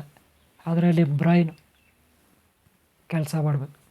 ನಿಮ್ಮ ಹೃದಯ ಒಳ್ಳೆಯ ಭಾವನೆಗಳು, ಒಳ್ಳೆ ಗುಣವಂತರಾಗಿರ್ಬೇಕು ನೀವು. ನಿಮಗೆ ಸೈಕಾಲಜಿ ಬಗ್ಗೆ ಗೊತ್ತಿರಬೇಕು, ಮನೋಶಾಸ್ತ್ರ, ಮಾನವರ ಮನೋಶಾಸ್ತ್ರ ಸೈಕಾಲಜಿ ಬಗ್ಗೆ ಗೊತ್ತಿರಬೇಕು. ಮಾನವೀಯತೆ ಅಂದರೆ ಏನಂತ ಗೊತ್ತಿರಬೇಕು. ಸರ್ವಧರ್ಮ ಸಮನ್ವಯತೆ ಇರಬೇಕು ನಿಮ್ಮಲ್ಲಿ. ಸಮಭಾವ ಸಮಚಿತ್ತ ಇರಬೇಕು. ಯಾವುದೇ ಕಾರಣಕ್ಕೂ ಮೂಢನಂಬಿಕೆ ಇರಬಾರ್ದು. ಮೂಢನಂಬಿಕೆ ಇರಬಾರ್ದು. ಮೌಢ್ಯನಂಬಿಕೆ ಇರಬಾರ್ದು. ಮೌಢ್ಯನಂಬಿಕೆಗಳಿರಬಾರ್ದು. ಕಾಟಾಚಾರಕ್ಕೆ ನಾನು ಕಲಿತೀನಿ, ಕಾಟಾಚಾರಕ್ಕೆಲ್ಲ ತಿಳ್ಕೊಳ್ತೀನಿ ಅಂತ ನನ್ನ ಹತ್ರ ಬರಬಾರ್ದು. ಕಾಟಾಚಾರಕ್ಕೆ ಹೇಳೋ ಗುರುಗಳು ಸಾಕಷ್ಟಿದ್ದಾರೆ. ಕಾಟಾಚಾರಕ್ಕೆ ಬೇಕಂದರೆ ಸಾಕಷ್ಟು ವೀಡಿಯೋಗಳಿದ್ದಾವೆ ಯೂಟ್ಯೂಬಲ್ಲಿ, ಫೇಸ್ಬುಕ್ಕಲ್ಲಿ, ಇನ್ಸ್ಟಾಗ್ರಾಮಲ್ಲಿ. ಅಲ್ಲಿ ಕಲೀರಿ, ನೋಡಿರಿ, ತಿಳ್ಕೊಳ್ರಿ. ಒಂದಲ್ಲ ಎರಡಲ್ಲ ಕೋಟಿಗಟ್ಟಲೆ ವೀಡಿಯೋಗಳು ಹರಿದಾಡ್ತವೆ. ಕೋಟಿಗಟ್ಟಲೆ ಗುರುಗಳಿದ್ದಾರೆ. ಉಪನ್ಯಾಸ ಕೊಡ್ತಾರೆ, ಕೇಳಿ. ನಿಮಗೆ ಟೈಮ್ ಪಾಸಿಗೆ ಬೇಕಂದರೆ, ಕಾಟಾಚಾರಕ್ಕೆ ಬೇಕಂದರೆ. ಮೌಢ್ಯನಂಬಿಕೆ ಬೇಕಂದರೆ ನನ್ನ ಹತ್ರ ಅದೆಲ್ಲ ನಡೆಯಲ್ಲ. ಏನಿದ್ರು ಪ್ರತಿಯೊಂದಕ್ಕೂ ಪ್ರೂಫ್ಸ್ ಇರುತ್ತೆ, ಕ್ಲೂಸ್ ಇರುತ್ತೆ. ಮೆಡಿಕಲಲ್ಲಿ ಪ್ರೂಫ್ಸ್ ಇರಬೇಕು ಪ್ರತಿಯೊಂದಕ್ಕೂ. ನಾನು ಮಾಡೋ ಕೆಲಸಕ್ಕೆ ಪ್ರೂಫ್ಸ್ ರೆಡಿ ಮಾಡಿಸ್ತೀನಿ ಫಸ್ಟಿಂದ. ನನ್ನ ಹತ್ರ ಸೇರ್ಕೋಬೇಕಾದ್ರಲ್ಲೇ ಮೊದಲೇ ಟೆಸ್ಟ್ಗಳಿರುತ್ತೆ ನಿಮಗೆ. ನಿಮ್ಮ ದೈಹಿಕತೆ ಎಷ್ಟಿದೆ, ದೈಹಿಕ ಸಾಮರ್ಥ್ಯ ಎಷ್ಟಿದೆ, ನಿಮ್ಮ ಮೆಂಟಲಿ ಮೈಂಡ್ ಎಷ್ಟು ಫಿಟ್ನೆಸ್ ಇದ್ದೀರಾ ನೀವು ಮೆಂಟ್ಲಿ, ಎಲ್ಲವೂ ಫಸ್ಟೇ ನಿಮಗೆ ಮೆಡಿಕಲಲ್ಲಿ ನಿಮ್ಮದೆಲ್ಲ ಚೆಕಪ್ ಮಾಡಿಸಿ ರಿಪೋರ್ಟ್ಗಳು ತಗೊಂಡು ಆಮೇಲೆ ನಿಮ್ಮಲ್ಲಿ ಆಯ್ಕೆ ಮಾಡ್ಕೊಳ್ಳೋದು. ಆ ಥರ ಎಲ್ಲ ಸುಮ್ಮನೆ ಏನೋ ಬಲ್ಲಿ ನಿಮಗೆ ದೀಕ್ಷೆ ಕೊಟ್ಬಿಡ್ತೀರಿ, ನಾನೊಬ್ಬ ಗುರು ಅಂತ ಹೇಳೋಲ್ಲ. ಫಸ್ಟ್ ನಿಮ್ಮನ್ನೇ ನಾನು ಮೆಡಿಕಲ್ಗೆ ಒಳಪಡಿಸ್ತೀನಿ, ಟೆಸ್ಟ್ಗಳಿಗೆ ಸ್ಕ್ಯಾನ್ ಮಾಡಿಸ್ತೀನಿ. ಟೋಟಲಾಗಿ ನೀವು ಫಿಸಿಕಲಿ, ಸ್ಪಿರಿಚುವಲಿ, ಎಮೋಷ್ನಲಿ ಯಾವ ರೀತಿ ಫಿಟ್ನೆಸ್ ಇದ್ದೀರಾ ನೀವು ಅಂತ ಚೆಕಪ್ ಮಾಡಿಸಿ ಅದರಲ್ಲಿ ಪಾಸ್ ಆದರೆ ನಾನು ತಗೊಳ್ತೀನಿ, ಎಲ್ಲಾದರೂ ತಗೊಳ್ಳಲ್ಲ. ಓಕೆಲ್ಲ, ಇದು ರೂಲ್ಸು ತಿಳ್ಕೊಳ್ಳಿ. ರೂಲ್ಸ್ ಎಲ್ಲ ಅಂತ ಹೇಳಿದ್ದೀನಿ. ಆಮೇಲೆ ನಿಮ್ಮಲ್ಲಿ ಆಯ್ಕೆ ಮಾಡ್ಕೊಳ್ಳೋವಾಗ ಇಷ್ಟು ಟೆಸ್ಟ್ಗಳಿರುತ್ತೆ. ಅವೆಲ್ಲ ಆದಮೇಲೆ ಟೆಸ್ಟ್ಗಳಲ್ಲಿ ಪಾಸ್ ಆದರೆ ಆಯ್ಕೆ ಮಾಡ್ಕೊಳ್ತೀರಿ. ಆಮೇಲೆ ಶಿಕ್ಷಣ ಮುಂದುವರಿಸ್ತೀರಿ. ಎಲ್ಲಿವರೆಗೂ ಅಂದರೆ ನೀವು ನ್ಯೂಟ್ರಾನ್ಸ್ ಬಗ್ಗೆ ಫಿಸಿಕ್ಸಲ್ಲಿ ತಗೊಳ್ಳಿ. ಎಲ್ಲಿವರೆಗೂ ಅಂದರೆ ಹೊಸ ಸೃಷ್ಟಿಯೆಲ್ಲ ಹೇಗೆ ಮಾಡೋದು ಅಂತ ನಾನು ನಿಮ್ಮ ಕೈಯಲ್ಲಿ ಮಾಡಿಸಿ ತೋರಿಸ್ತೀನಿ. ಖಂಡಿತ ಪ್ರಾಮಿಸ್. ನಾನು ಹೇಳೋದ್ರಲ್ಲಿ 2% ಆದರೂ ಮಾಡಿ ತೋರಿಸ್ತೀನಿ. ನಾನು 100 ಭಾಗ ಹೇಳಿದ್ದೀನಿ ಅಂತ ಇಟ್ಕೊಳ್ಳಿ, 100% ಹೇಳಿದ್ದೀನಿ ಅಂತ ಇಟ್ಕೊಳ್ಳಿ. ಅದರಲ್ಲಿ 2% ಆದರೂ ನಾನು ನಿಮಗೆ ಗ್ಯಾರಂಟಿ ಕೊಡ್ತೀನಿ, ತೋರಿಸ್ತೀನಿ ಮಾಡಿ. ಹೊಸ ಸೃಷ್ಟಿಯೆಲ್ಲ ಮಾಡಿ ತೋರಿಸ್ತೀನಿ ನಾಳೆ. ಓಕೆಲ್ಲ, ಇದು ಒಳ್ಳೆಯದು ಫಿಸಿಕ್ಸಲ್ಲಿ. ಇಲ್ಲ ನೆಕ್ಸ್ಟು ಬಯೋಟೆಕ್ ಬರೋಣ. ಬಯೋಟೆಕ್ ಅಂದರೆ ಸೆಕೆಂಡ್ ಒನ್, ಬಯೋಕೆಮಿಸ್ಟ್ರಿ. ನಿಮ್ಮ ಶರೀರದಲ್ಲಿ ಒಂದು ಹೊಸ ಲ್ಯಾಬನ್ನ ತಯಾರು ಮಾಡ್ತೀನಿ. ನಿಮ್ಮ ಶರೀರಗಳಲ್ಲೇ ಲ್ಯಾಬನ್ನು ತಯಾರು ಮಾಡ್ತೀನಿ. ಯಾಕೆ ಅಂದರೆ ನೀವು ಯಾವ ಶರೀರದಲ್ಲಿದ್ದೀರಿ ಆ ಶರೀರ ಅಮರತ್ವವೆಲ್ಲ ಹೊಂದುತ್ತೆ. ಅಂದರೆ ಆ ಶರೀರಕ್ಕೆ ಸಾವೇ ಬರೋದಿಲ್ಲ. ನಿಮಗೆ ಇಷ್ಟ ಆದರೆ ಮಾತ್ರ ನೀವು ಶರೀರ ಬಿಟ್ಟು ಹೋಗ್ಬೋದು. ಬೇರೆ ಶರೀರಕ್ಕಾದರೂ ಸೇರ್ಕೊಳ್ಳಿ, ಬೇರೆ ಲೋಕಕ್ಕಾದರೂ ಹೋಗ್ಕೊಳ್ಳಿ, ಅದು ನಿಮ್ಮಿಷ್ಟ. ನಿಮಗೆ ಎಲ್ಲಿವರೆಗೂ ಇಷ್ಟ ಇಲ್ಲ ಅಲ್ಲಿವರೆಗೂ ಆ ಶರೀರದಲ್ಲಿರ್ಬೋದು. 100 ವರ್ಷ ಇರ್ಬೋದು, 200 ವರ್ಷ ಇರ್ಬೋದು, 500 ವರ್ಷ ಇರ್ಬೋದು, 1000 ವರ್ಷ ಇರ್ಬೋದು, 1,00,000 ವರ್ಷ ಇರ್ಬೋದು ಅದೇ ಶರೀರದಲ್ಲಿ, ಕೋಟಿ ವರ್ಷ ನೀವು ಅದೇ ಶರೀರದಲ್ಲಿರ್ಬೋದು. ಅಂಥ ವಿದ್ಯೆ ಅಮೃತ್ವ ವಿದ್ಯೆ ಅದೆಲ್ಲ ನಾನು ಕಲಿಸ್ಕೊಡ್ತೀನಿ. ಟೋಟಲಾಗಿ ಮೆಡಿಕಲಲ್ಲಿ ಕಲಿಸ್ಕೊಡ್ತೀನಿ. ಗೊತ್ತಾಯ್ತಾ? ನಾನು ಆವಾಗಲೇ ಹೇಳಿದೆ 100ಗೆ 2% ಆದರೂ ನಾನು ಹೇಳಿದ್ರಲ್ಲಿ ಸತ್ಯ ಇರುತ್ತೆ. 2% ನೀವೆಲ್ಲ ನಂಬೇಡ್ರಿ, 2% ನಂಬಿ ಸಾಕು. ಓಕೆಲ್ಲ, ಅಷ್ಟಾದರೂ ನಿಜ ಹೇಳಿರ್ತಿಲ್ಲ, ನಾನು ಸುಳ್ಳು ಹೇಳೋಕ್ಕೆ ಸಾಧ್ಯ ಇಲ್ಲ. ನನ್ನ ಅನುಭವಲ್ಲಿ ಹೇಳ್ತಾಯಿದ್ದೀನಿ. ನನ್ನ ಹತ್ರ ಕ್ಲೂಸ್ ಇದೆ, ಪ್ರತಿಯೊಂದಕ್ಕೂ ಕ್ಲೂಸ್ ಇರುತ್ತೆ ನಾನು ಮಾಡಿರೋದ್ರಲ್ಲಿ. ಸುಳ್ಳು ಅನ್ನೋದು ಇಲ್ಲಿ ಇರೋದಿಲ್ಲ. ಆದಷ್ಟು ಇರೋಲ್ಲ, ಒಂದು 2% ಆದರೂ ನಿಜ ಇರುತ್ತೆ. ಓಕೆಲ್ಲ, ನೆಕ್ಸ್ಟ್ ಮುಂದಕ್ಕೆ ಹೋಗೋಣ. ಇದು 2ನೇದು. 3ನೇದು ಎಲ್ಲಿ ಗೊತ್ತಾ? 3ನೇದು ಮೊದಲನೇದು ನ್ಯೂಟ್ರಾನ್ಸ್ ಬಗ್ಗೆ, 2ನೇದು ಬಯೋಕೆಮಿಸ್ಟ್ರಿ ಬಗ್ಗೆ, 3ನೇದು DNA ಎಲ್ಲ ಬರುತ್ತಲ್ಲ, DNA ಬಗ್ಗೆ ಜೆನೆಟಿಕ್ ಇಂಜಿನಿಯರಿಂಗ್, ಅದರಲ್ಲಿ ನಾನು ತಜ್ಞನಾಗಿದ್ದೀನಿ, ಅದರಲ್ಲಿ ಹೇಳ್ಕೊಡ್ತೀನಿ. ಆಮೇಲೆ 4ನೇದು ಆಟೋಮೊಬೈಲ್ ಅಂದರೆ ನೀವು ಸೈಕಲ್ ನೋಡಿದ್ರೆ, ಆಟೋ ನೋಡಿದ್ರೆ, ಕಾರ್ ನೋಡಿದ್ರೆ, ಎತ್ತಿನ ಗಾಡಿ ನೋಡಿದ್ರೆ, ಜಟ್ಕಾ ಬಂಡಿ ನೋಡಿದ್ರೆ, ಹಾಗೆ ಬಸ್ಸು, ಲಾರಿ, ಹೆಲಿಕಾಪ್ಟರ್, ಫ್ಲೈಯೆಲ್ಲ ನೋಡಿದ್ರೆ ಅಲ್ವಾ? ಪುಷ್ಪಕ ವಿಮಾನ ಇದೆಲ್ಲ ಟೆಕ್ನಾಲಜಿ ಯಾವ ರೀತಿ ಇರುತ್ತೆ, ಹೇಗೆ ಅದರೆಲ್ಲ ಆಗುತ್ತೆ, ಅದೆಲ್ಲ ಓಡಿಸ್ಬೇಕಾದ್ರೆ ಹೇಗೆ, ಅದಕ್ಕೆಲ್ಲ ಏನೆಲ್ಲ ಬೇಕು ಅನ್ನೋದು ಇರುತ್ತೆ. ಇದು ಎಕ್ಸ್ಟ್ರಾ ಸ್ಪೇಸ್ ಶಿಪ್ಸ್ ಅಂತ ತಿಳ್ಕೊಳ್ಳಿ. ಇದೆಲ್ಲ ಅಲ್ಲಿಗೆ ಯಾವ ರೀತಿ ತಯಾರು ಮಾಡೋದು, ಅದರಲ್ಲಿ ಯಾವ ರೀತಿ ರನ್ ಮಾಡೋದು, ಇದೆಲ್ಲ ನಾನು ನಿಮಗೆ ಹೇಳ್ಕೊಡ್ತೀನಿ. ಗೊತ್ತಾಯ್ತಲ್ಲ. ನಾನು ಅವಾಗಿಲ್ಲ ಹೇಳ್ತಾ ಇದ್ದೀನಿ, ನೀವು 100% ಲಭ್ಯ ಬೇಡ್ರಿ, 2% ಲಭ್ಯ ನೋಡ್ರಿ. ಇಲ್ಲ ಅಲ್ಲಿ ಕಲಿಯೋವಾಗ ಏನೋ ಒಂದು ಸಣ್ಣ ವಿಜ್ಞಾನ ಆದರೆ ಸಾಕು, ಸಣ್ಣ ವಿಜ್ಞಾನ ಆದರೆ ಸಾಕು ಅಂತ ಕಷ್ಟಪಟ್ಟು ಕಲಿತೆ. ಕಲಿಬೇಕಾದ್ರೆ ತುಂಬ ಕಷ್ಟಪಟ್ಟಿದ್ದೀನಿ, ಅಷ್ಟಿಷ್ಟಲ್ಲ. ಎರಡನೇದಾಗಿ ಆಧ್ಯಾತ್ಮದಲ್ಲಿ ಒಬ್ಬ ಸಣ್ಣ ಸ್ವಾಮೀಜಿ ಆದರೆ ಸಾಕು. ಎಲ್ಲ ರಾಘವೇಂದ್ರ ಸ್ವಾಮಿಗಳು ಕೈವಾರ ಆಡ್ತಾ ಇರ್ತಿದ್ದಾರಲ್ಲ, ಆ ಥರ ಆದರೆ ಸಾಕು. ಏನೋ ಒಂದು ಮ್ಯಾಜಿಕ್ ಮಾಡೋದು, ಏನಾದರೂ ಸಿದ್ಧಿ, ಒಂದೆರಡು ಸಿದ್ಧಿ ಪಡ್ಕೊಂಡ್ರೆ ಸಾಕು. ಅದನ್ನು ತೋರಿಸ್ಕೊಡು ನಾನೊಬ್ಬ ಮಹಾತ್ಮ ಅಂತ ಅನ್ಸ್ಕೋಬೇಕು, 4 ಜನಕ್ಕೆ ಭಕ್ತಿ ಮಾರ್ಗ ಹೇಳ್ಕೊಡ್ಬೇಕು ಅಂತ ಆಸೆಪಟ್ಟೆ. ಎಲ್ಲೋ ಒಬ್ಬ ಸಣ್ಣ ಸೈಂಟಿಸ್ಟ್ ಆಗಬೇಕು, ಒಬ್ಬ ಸಣ್ಣ ಒಂದೆರಡು ಸಿದ್ಧಿ ಪಡ್ಕೊಂಡು ಏನೋ ಒಂದು ಜಗತ್ತಿಗೆ ಕೊಡಬೇಕು, ಅಲ್ಲ ಸೊಸೈಟಿನಲ್ಲಿ ಒಂದು ಸಮಸ್ಯೆ ಕೊಡಬೇಕು ಅಂತ ಆಸೆಪಟ್ಟೆ. ನನ್ನ ಹೆಸರು ಅಮರವಾಗಿ ಉಳಿಬೇಕು ಅನ್ನೋದು ಆಸೆ ಇತ್ತು ಅಷ್ಟೇ. ಆಮೇಲೆ ಗೊತ್ತಾಯಿತು, ಬರ್ತಾ ಬರ್ತಾ ಬರ್ತಾ ಬರ್ತಾ ಸಾಕಷ್ಟು ಮಾಡಿದೆ. ಎಲ್ಲಿವರೆಗೂ ಅಂದರೆ ಇಲ್ಲಿವರೆಗೂ. ನನಗೆ ಹೊರದೇಶದಲ್ಲಿ ಇಲ್ಲಿ ಸಾಕಷ್ಟು ಕಾಂಟ್ಯಾಕ್ಟ್ ಇದೆ. ಅದೆಲ್ಲ ಗೌಪ್ಯವಾಗಿರುತ್ತೆ, ರಹಸ್ಯವಾಗಿರುತ್ತೆ. ಕಾರಣ ಇಷ್ಟೇ, ಇವತ್ತು ನಾವು ಸಣ್ಣ ಪಳ್ಳ ವಿದ್ಯೆಗಳು ಕಲ್ತ್ರೆ ಯಾರೂ ಏನು ನಮಗೇನು ಮಾಡಲ್ಲ. ಸಣ್ಣ ಪಳ್ಳ ವಿದ್ಯೆಗಳು ಕಲ್ತ್ರೆ ಅದೆಲ್ಲ ಸರ್ಕಾರದ ಜೊತೆ ನಾವು ಶೇರ್ ಮಾಡ್ಕೊಂಡಾದರೂ ಕೆಲಸ ಮಾಡ್ಬೋದು, ಪ್ರಾಜೆಕ್ಟ್ ವರ್ಕ್ಗಳು, ಅಥವಾ ಪ್ರೈವೇಟಾಗಾದರೂ ಸೇರಿಕೊಂಡು ಪ್ರಾಜೆಕ್ಟ್ ವರ್ಕ್ ಮಾಡ್ಬೋದು, ಅಥವಾ ಬೇರೆ ದೇವ್ರ ಜೊತೆ ಸೇರ್ಕೊಂಡಾದರೂ ಪ್ರಾಜೆಕ್ಟ್ ವರ್ಕ್ಗಳನ್ನು ಕಂಪ್ಲೀಟ್ ಮಾಡ್ಬೋದು.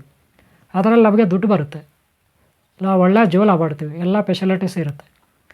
ಆದರೆ ಸ್ವಲ್ಪ ದೊಡ್ಡ ವಿದ್ಯೆಗಳು ಕಲಿತಾಗ ಅದು ಹೇಳ್ಕೊಂಡ್ರೂ ಕೂಡ ಯಾರೂ ನಂಬಲ್ಲ. ಇವಾಗ ನಾನು ಹೇಳಿದ್ದೆ ಯಾರೋ ನಂಬ್ತೀರಾ ನೀವು? ನಂಬಲ್ಲ. ಅಂಥ ವಿದ್ಯೆಗಳು ಕಲಿತಾಗ ನಮಗೆ ತುಂಬ ಸೆಕ್ಯೂರಿಟಿ ಬೇಕಾಗುತ್ತೆ.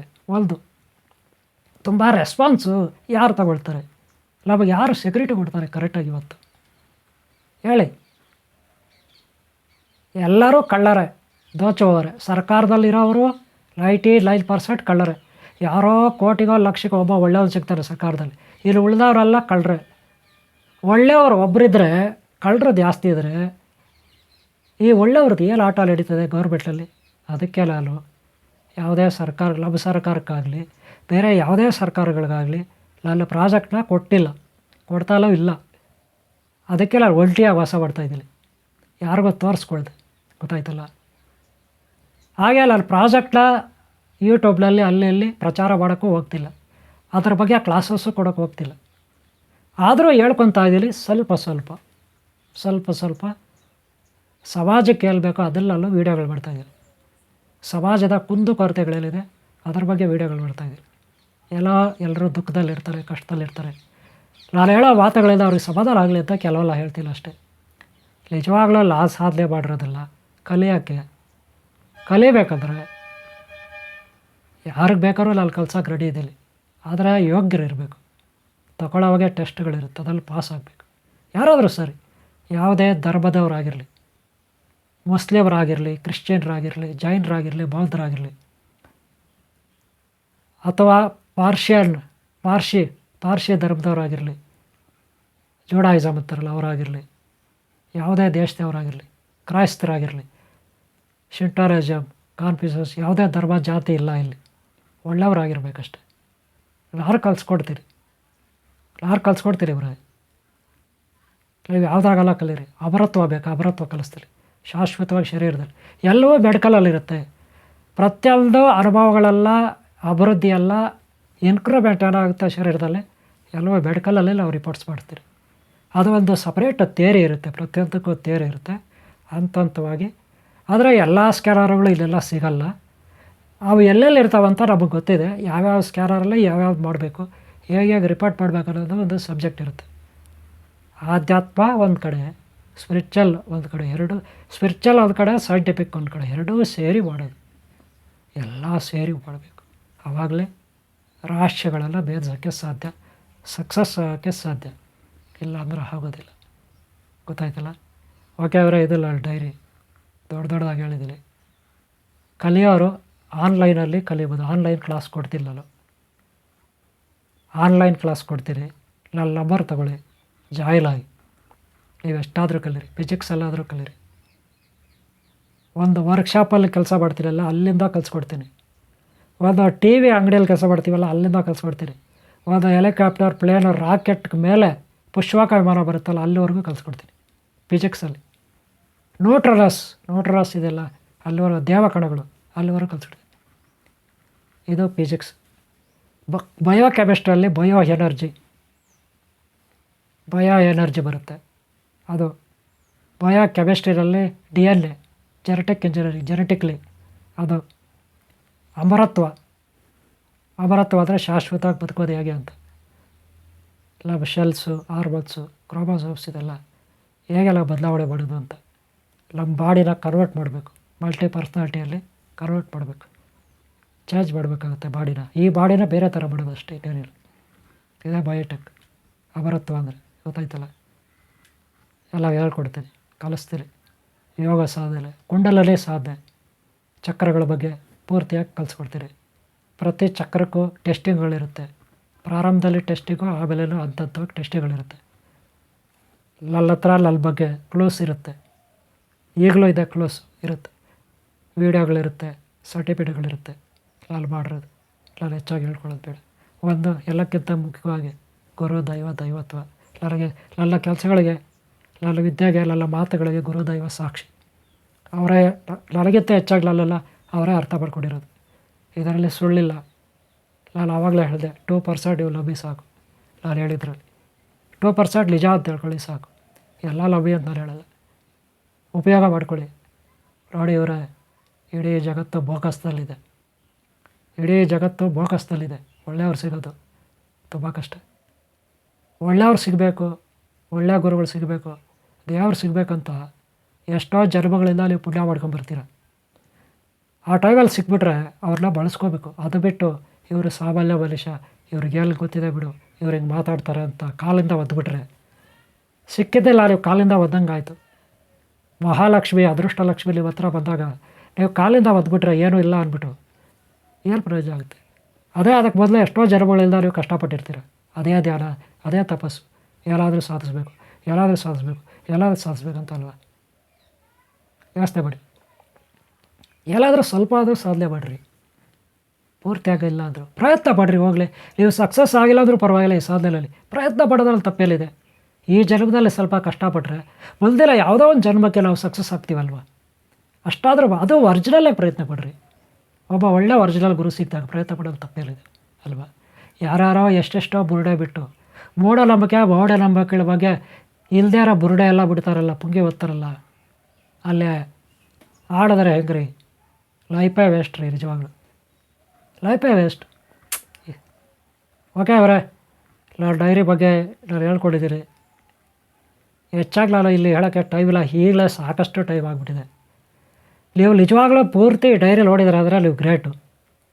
ಸಬ್ಸ್ಕ್ರೈಬ್ ಆಗಿಲ್ಲ ಅಂದರೆ ಹಾಕ್ಕೊಳ್ಳಿ. ಆಗಿದ್ರೆ ನೀವು ಗ್ರೇಟೇ. ಇಷ್ಟೊತ್ತು ನೀವು ನೋಡಿದರೆ ವೀಡಿಯೋ ಅಂದರೆ ಓಕೆ. ಮುಂದೆ ಒಂದಿನ ಈ ಡೈರಿ ನೆನಪಿಟ್ಕೊಡ್ರೆ, ಈ ಡೈರೆಲ್ಲ ನೀವು ನೆನಪಿಟ್ಕೊಟ್ರೆ ಮುಂದೆ ಉಪಯೋಗ ಆಗುತ್ತೆ. ಅದೇನು ಸೀಕ್ರೆಟ್ ಅಂತ ನಾನು ಹೇಳಲ್ಲ. ಮುಂದೆ ನಿಮಗೆ ಉಪಯೋಗ ಆಗುತ್ತೆ. ಈ ಡೈರಿಯಲ್ಲೇ ನೆನಪಿಟ್ಕೊಟ್ರೆ, ಈ ಡೈರಿಲ್ಲ ಯಾರ್ಯಾರು ಪೂರ್ತಿಯಲ್ಲಿ ನೋಡ್ತಾರೆ ಅವರು ಅದೆಲ್ಲ ನೆನಪಿಟ್ಕೊಟ್ರೆ, ಸ್ವಲ್ಪ ಆದರೂ ನೆನಪಿಟ್ಕೊಟ್ರೆ ಡೈರಿಯಲ್ಲಿ ಕೆಲವು ವಿಚಾರಗಳೆಲ್ಲ ಮುಂದೆ ನಿಮಗೆ ಉಪಯೋಗ ಆಗುತ್ತೆ. ಅದು ಹೇಳತ್ತಲ್ಲ, ಅಲ್ಲಿ ಹೇಳಲ್ಲ, ಬಿಡಿಸಿ, ಆವಾಗ ನಿಮ್ಗೆ ಗೊತ್ತಾಗುತ್ತೆ. ಓಕೆಲಾ? ಈ ಡೈರಿ ನೀವು ನೋಡೋದಕ್ಕೆ ವೇಸ್ಟ್ ಅಂತೂ ಇಲ್ಲ, ನೆನಪಿಟ್ಕೋಬೇಕು ಅಷ್ಟೇ. ಈ ಡೈರಿಯಲ್ಲಿ ಏನೆಲ್ಲಿದೆ ಅಂತ ಆದರೆ ನಿಮ್ಗೆ ಉಪಯೋಗ ಬರುತ್ತೆ, ನಾನು ಹೇಳಲ್ಲ. ಓಕೆಲಾ? ಓಕೆ, ಇದು ಇಷ್ಟು ನನ್ನ ಕತೆ. ನಾನು ನನ್ನ ಪ್ರಾಜೆಕ್ಟ್ ವರ್ಕ್ನಲ್ಲಿ ಕೆಲವೊಂದು ಇಲ್ಲೂ ಸ್ವಲ್ಪ ಬ್ಯಾಲೆನ್ಸ್ ಇದೆ, ಅದಕ್ಕಾಗಿ ಇಲ್ಲಿ ಕಾಯ್ತಾ ಇದ್ದೀನಿ. ಅದು ಆಗಿಬಿಟ್ರೆ ಆಮೇಲೆ ಮೋಸ್ಟ್ಲಿ ಅದೇ ನನ್ನ ಸಾಧನೆಗಳೇ ನನ್ನೆಲ್ಲ ಹೊರಗಡೆ ತೊಗೊಂಡು ಬರ್ತವೆ. ನಾನೆಲ್ಲಿ ತೋರಿಸ್ಕೊಂಡಿಲ್ಲ, ಪಬ್ಲಿಕ್ ಮಾಡ್ಕೊಂಡಿಲ್ಲ ನನ್ನ ಸಾಧನೆಗಳೆಲ್ಲ. ನನ್ನ ಸಾಧನೆಗಳೇ ನನ್ನೆಲ್ಲ ಹೊರಗಡೆ ತೊಗೊಂಡು ಬರಬೇಕಿದೆ. ನಿಮ್ಮೆಲ್ಲರ ಆಶೀರ್ವಾದ ನನ್ನೆಲ್ಲ ಹೊರಗಡೆ ತೊಗೊಂಡು ಬರಬೇಕಿದೆ. ಯಾವ ಕಾಲಕ್ಕೆ ತೊಗೊಂಡು ಬರುತ್ತೋ ನನ್ನ ಸಾಧನೆಗಳು ನನ್ನೆಲ್ಲ ಹೊರಗಡೆ ಯಾವ ಕಾಲಕ್ಕೆ ತೊಗೊಂಡು ಬಂದು ಪಬ್ಲಿಸಿಟಿ ಮಾಡಿಸುತ್ತೋ ಅದಕ್ಕಾಗಿ ನಾನು ಕಾಯ್ತಾ ಕೂತಿದ್ದೀನಿ. ಒಂದು ಭರವಸೆ, ಒಂದು ನಂಬಿಕೆ ಇಟ್ಕೊಂಡು, ಚಿಕ್ಕದಾಗಿ ಒಂದು ಆಸೆ ಇಟ್ಕೊಂಡು ಕಾಯ್ತಾಯಿದ್ದೀನಿ. ಚಿಕ್ಕದಾಗಿ ಆಸೆ ಇಟ್ಕೊಂಡು ಕಾಯ್ತಾಯಿದ್ದೀನಿ. ಯಾವತ್ತೂ ಒಂದಿನ ನನ್ನ ಸಾಧನೆಗಳು ಹೊರಗಡೆ ನನ್ನನ್ನು ಕರ್ಕೊಂಡು ಬರ್ತವೆ. ನನಗೂ ಒಂದು ಒಳ್ಳೆಯ ಹೆಸರು ಬರುತ್ತೆ, ನನ್ನ ಸಾಧನೆಗೆ ಫಲ ಸಿಗುತ್ತೆ ಅಂತ ಕಾಯ್ತಾಯಿದ್ದೀನಿ. ಒಂದು ಸಣ್ಣ ಆಸೆ ಇದೆ. ಒಂದು ವೇಳೆ ಈ ಜನ್ಮದಲ್ಲಿ ನಾನು ಪಬ್ಲಿಕ್ ಆಗಲಿಲ್ಲ, ನನ್ನ ಸಾಧನೆಗಳು ಹೊರಗಡೆ ಬರಲಿಲ್ಲ ಅಂದರೆ ಇರಲಿ, ಬೇಜಾರಿಲ್ಲ. ಕಷ್ಟಪಟ್ಟು ಮಾಡಿದ್ದೀನಿ. ಇನ್ನೂ ಒಂಚೂರು ಬ್ಯಾಲೆನ್ಸ್ ಇದೆ, ಬೇರೆ ಏನೋ ಒಂದು, ಅದು ಆಗ್ಬೋದು. ಆಗದೆ ಹೋಗಲಿ, ಪೂರ್ತಿಯಾಗಿ ಕಂಪ್ಲೀಟು. ಪ್ರಚಾರಕ್ಕೆ ನಾನು ಬರದೇ ಹೋಗಲಿ. ಸಾಧನೆ ಅಂತೂ ಆಗಿದೆ ಅಂತಷ್ಟು. ಆಗಲೇ ಆಗದೆ ಹೋಗಲಿ ಅದರ ಒಂದು ತೃಪ್ತಿ ಇದೆಯಲ್ಲ ಸಾಯೋವಾಗ ತೃಪ್ತಿಯಾಗಿ ಸಾಯ್ತಿಲ್ಲ ಅದೆಲ್ಲ ಅಲ್ಲಿಗೆ ಸಾಕು. ಇಲ್ಲಿವರೆಗೂ ಇಷ್ಟು ಕಷ್ಟಪಟ್ಟಿದ್ದೀನಲ್ಲ ಅದೆಲ್ಲ ಅಲ್ಲಿಗೆ ತೃಪ್ತಿ. ಸಂತೋಷವಾಗಿ ಆನಂದವಾಗಿ ನಾನು ಪ್ರಾಣ ಬಿಡ್ತೀನಿ, ಇದರಲ್ಲಿ ಯಾವುದೇ ಅಲ್ಲಿಗೆ ಡೌಟ್ ಇಲ್ಲ. ತೃಪ್ತಿ ಅಂತೂ ಇರುತ್ತೆ. ನನಗೊತ್ತರಾಗೆಲ್ಲ ಸಾಯಲ್ಲ, ಡಿಸಪಿಯರ್ ಆಗ್ತೀನಿ, ಅದೃಷ್ಟ ಆಗ್ತೀನಿ. ಆದರೆ ಕೊನೆಗಾಲದಲ್ಲಿ ನನಗೊಂದು ತೃಪ್ತಿ ಇರುತ್ತೆ, ಇಷ್ಟೆಲ್ಲ ಸಾಧಿಸಿದ್ದೀನಿ, ಇಷ್ಟೆಲ್ಲ ಸಾಧನೆ ಆಗಿದೆ, ನನಗಿಷ್ಟೆಲ್ಲ ನಾನು ಸಾಧಿಸ್ಲಿಕ್ಕೆ ನೀವೆಲ್ಲ ಸಹಾಯ ಮಾಡಿದ್ದೀರ ಅಂತ ಎಲ್ಲರಿಗೂ ಧನ್ಯವಾದಗಳು ಹೇಳ್ತಾ ಈ ಕಾರ್ಯಕ್ರಮನ ಮುಗಿಸ್ತಾ ಇದ್ದೀನಿ. ನಿಮ್ಮ ಸಹಕಾರ ಆಶೀರ್ವಾದ ಇಲ್ಲದೆ ನಾನು ಇಷ್ಟುವರೆಗೂ ಬೆಳೀಲಿಕ್ಕೆ ಸಾಧ್ಯ ಇಲ್ಲ, ಮುಂದೆ ಯಶಸ್ಸನ್ನು ಕಾಣಲಿಕ್ಕೂ ಸಾಧ್ಯ ಇಲ್ಲ ಅಂತ ಎಲ್ಲ ಗುರು ದೈವ ಪ್ರಕೃತಿನಲ್ಲಿ ಕೇಳ್ಕೊತೀನಿ. ನನ್ನಿಂದ ಏನಾದರೂ ತಪ್ಪುಗಳಾಗಿದೆ ಇಲ್ಲದೆ ಈಗ ಆಗ್ತಾಯಿದೆ, ಮುಂದೆ ಆಗುತ್ತೆ, ಅದಕ್ಕೆ ಕ್ಷಮೆ ಕೇಳ್ತೀನಿ. ನನ್ನ ಸಣ್ಣತನಕ್ಕೆ, ಅಹಂಕಾರಕ್ಕೆ, ಅಹಂಭಾವಕ್ಕೆ ನಾನು ಕ್ಷಮೆ ಹೆಚ್ಚಿಸ್ತೀನಿ. ನನ್ನ ವಿಕೃತ ಮನಸ್ಥಿತಿಗೆ ಆಪ್ಮೆಂಟ್ಲಿಗೆ ನಾನು ಕ್ಷಮೆ ಹೆಚ್ಚಿಸ್ತೀನಿ. ಹಾಗೆ ಸರಿತಿದ್ದಲ್ಲಿ ನಡೆಸ್ಬೇಕಂತ ಎಲ್ಲ ಗುರು ದೈವರಲ್ಲಿ ಬೇಡ್ಕೊಳ್ತೀನಿ, ನೀವೆಲ್ಲರಲ್ಲೂ ಬೇಡ್ಕೊಳ್ತೀರಿ. ನೀವೆಲ್ಲರ ಸಹಕಾರ ಇಲ್ಲ ಅಂದರೆ ಈ ಜಗತ್ತಿನಲ್ಲಿ ಒಂದು ಹುಲ್ಲುಕಡ್ಡಿ ಕೂಡ ಅಲ್ಲಾಡಲಿಕ್ಕೆ ಸಾಧ್ಯ ಇಲ್ಲ. ಯಾರೂ ಏನು ಸಾಧಿಸ್ಲಿಕ್ಕೆ ಒಬ್ಬರೇ ಯಾರೂ ಏನು ಸಾಧಿಸಲಿಕ್ಕೆ ಸಾಧ್ಯ ಇಲ್ಲ. ಎಲ್ಲರ ಸಹಕಾರ ಆಶೀರ್ವಾದ ಬೇಕು, ಕನಿಷ್ಠ ಒಂದು ಶುಭಾಶಯ ಆದರೂ ಬೇಕು ಅಲ್ವಾ? ಓಕೆ ಅವರೇ, ನಿಮಗೆ ಒಳ್ಳೆಯದಾಗಲಿ. ನಿಮ್ಗೆ ಇಷ್ಟ ಆದರೆ ಲೈಕ್ ಮಾಡಿ, ಹಾಗೆ ಶೇರ್ ಮಾಡಿ, ಹಾಗೆ ಈ ಚಾನಲ್ ಸಬ್ಸ್ಕ್ರೈಬ್ ಮಾಡಿಕೊಂಡಿದ್ರೆ ನೀವು ಗ್ರೇಟು. ಇಷ್ಟೊತ್ತು ಕೂತು ನೋಡಿದ್ರೆ ಅಂದರೆ ವೆರಿ ವೆರಿ ಗ್ರೇಟು. ಗ್ಲಾಪ್ ಇಟ್ಕೊಳ್ಳಿ, ನಿಮ್ಮ ಮುಂದೆ ಒಳ್ಳೆಯದಾಗುತ್ತೆ. ಅದು ನಾನು ಹೇಳಲ್ಲ, ರಾಶಿಯಾಗಿ ಇಟ್ಕೊಳ್ಳಿ. ಈ ಡೈರಿ ಗ್ಲಾಪ್ ಇಟ್ಕೊಳ್ಳಿ, ನನ್ನ ಬಗ್ಗೆ ಗ್ಲಾಪ್ ಇಟ್ಕೊಳ್ಳಿ, ಅಷ್ಟೇ ಇರಲಿಲ್ಲ. ಓಕೆನಾ? ಆಮೇಲೆ ಸಬ್ಸ್ಕ್ರೈಬ್ ಆಗಿಲ್ಲ ಅಂದರೆ ಹಾಗೆ. ಓಕೆನಾ? ಒಳ್ಳೆಯದಾಗಲಿ ನಿಮಗೆ, ನಿಮ್ಮನ್ನು ಯಾರು ಇಷ್ಟಪಡ್ತಾರೋ ಅವ್ರಿಗೆ ಎಲ್ಲರಿಗೂ. ಓಂ ಶಾಂತಿ, ಓಂ ಶಾಂತಿ, ಓಂ ಶಾಂತಿ.